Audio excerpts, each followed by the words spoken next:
Hey YouTube, it's Justin with Alternative Drummer here, and today I actually have a little drum kit tour for you guys. What I did is spent the first half of the day setting up this electronic drum kit basically from extra parts that I just had over the years, putting together electronic kits, and ended up with a lot of extra stuff because I kind of go crazy sometimes. So I was like, well, let me tell you why I even did this. Lately, I've kind of been getting into like the look of actual electronic drums. There for a while, if you've been following my channel for a while, you might remember that, I always kind of wanted an acoustic to electric looking kit, and I played around with triggers and converting acoustic kits to electronic, and all of that was really fun. But for some reason lately, I've just been getting into the look of electronic drums, and was thinking, I'd kind of like to get like a full electronic kit to have here at home. Again, I've had them in the past, but then I was like, well, maybe I have enough stuff already to build one. And aside from these two tom pads, I'll tell you about those here in a second, I had all this other stuff already. So let me go ahead and give you the walkthrough, the tour of the kit, and I'll show you how this is all set up. And then I'll do a little demo for you guys and do some playing. All right, let's first start off with the kick drum trigger. As you can see right there, I have a Roland KD7, and I actually had that for quite a long time now. I originally purchased that for a drum-cat that I have, that I've made some videos about in the past. And I hadn't really been using it very often. And it was it was back at my school. I was using it there for a little while when one of the triggers on one of the drum sets broke there. And then I got a new one for there, and then I brought it back here. Anyway, I'm spending way too much time talking about that thing. But there it is. It's a KD7. And then for the hi-hat, I have an FD7 Roland, which is kind of from the same era. And both of these are actually really great, honestly. I mean, even by today's standards, even though this is just like, the hockey puck kind of trigger, it works really good, and it feels good, and same with the hi-hat. Those are just really good for what they are. Now the toms, I said I would mention these. These are Simmons, what are they, PDS-5s? And I got both of these on eBay for like 15 bucks. You can buy these things for dirt cheap on eBay, and they're really not bad, actually. They look kind of cool. I like the look of them. They're rubber pads, but they feel pretty good, and they're a decent size. I think they're 8s or maybe 9s. They look a little bit bigger than, let's see, I have a Roland PD7 here that I didn't use, and they're definitely bigger than those. Pretty cool. And then for the floor tom over there, I have a Roland PD9 that I had for a little while. All right, and for my snare, I've got the Roland PD120, which is an old standby. These you can find fairly inexpensive. Definitely not as cheap as the Simmons pads, but for around 100 bucks, you can usually find these, or sometimes a little bit less. I can't remember what I paid for this. I've had it for probably about a year. Here for my hi-hats, I'm using a Roland, I believe this is called a CY5, and in conjunction with the FD7 that I showed you already. And cymbals, I still have Lemon Crashes up here. These are 14-inch Lemon Crashes. You've probably heard about the Lemon cymbals. If not, search it. They're a very good deal. And then for my ride cymbal, I've got another Roland here. This is a Roland, what is this thing called? The name is escaping me at the moment, but it's the 13-inch Roland triple zone ride cymbal, whatever it's called, I can't remember. And then my module is my same ATV XD5, or actually XD3, not XD5, that I've been using for a while. It worked great on all these pads. Had to do a few adjustments to change from the hybrid setup that I had, but in all honesty, actually this set is triggering even better than that hybrid set did. I mean, it's no surprise since these are actual electronic drums. So, it's not really that surprising that they would actually trigger more reliably and more consistent than acoustic drums converted to electronic. Not that mine were bad, they actually worked really good for what they were, but playing this kit is actually more fun because it just triggers perfectly.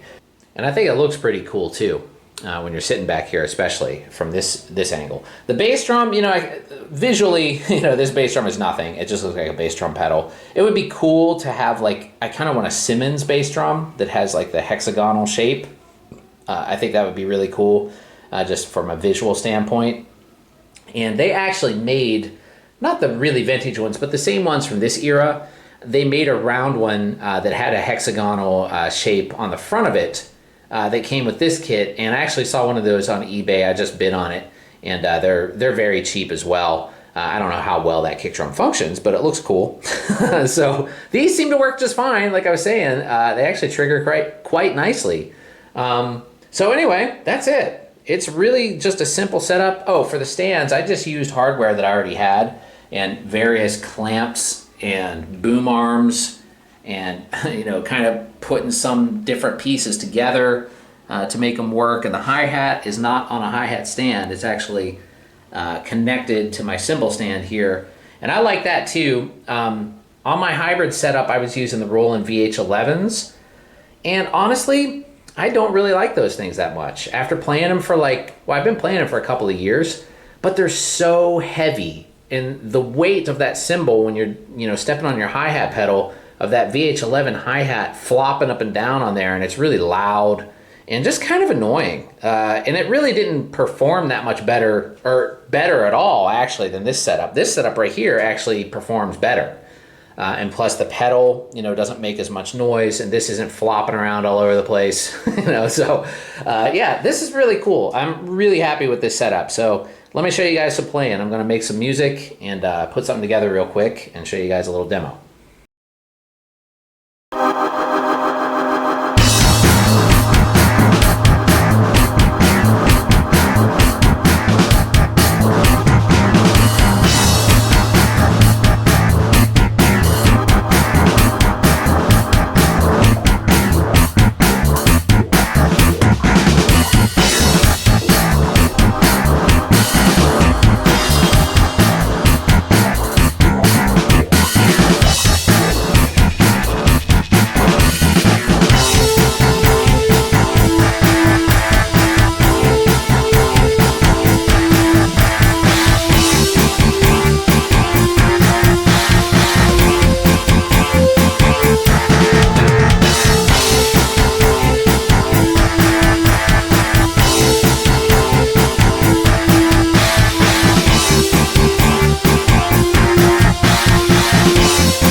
that's my current kind of made from scraps electronic drum setup.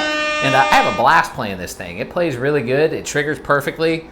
Everybody wants mesh pads these days, but honestly, the rubber ones aren't that bad. I still have a mesh snare drum. And these Simmons ones actually feel a little bit better than the Roland one. They have a little bit more give to them. But anyway, thanks for watching, everybody. Don't forget to like, subscribe, leave a comment down below. What do you think about the drums? Did you make your own drum setup? Let me know in the comments. Let's talk about it. All right, I'll see y'all really soon. Have a great day.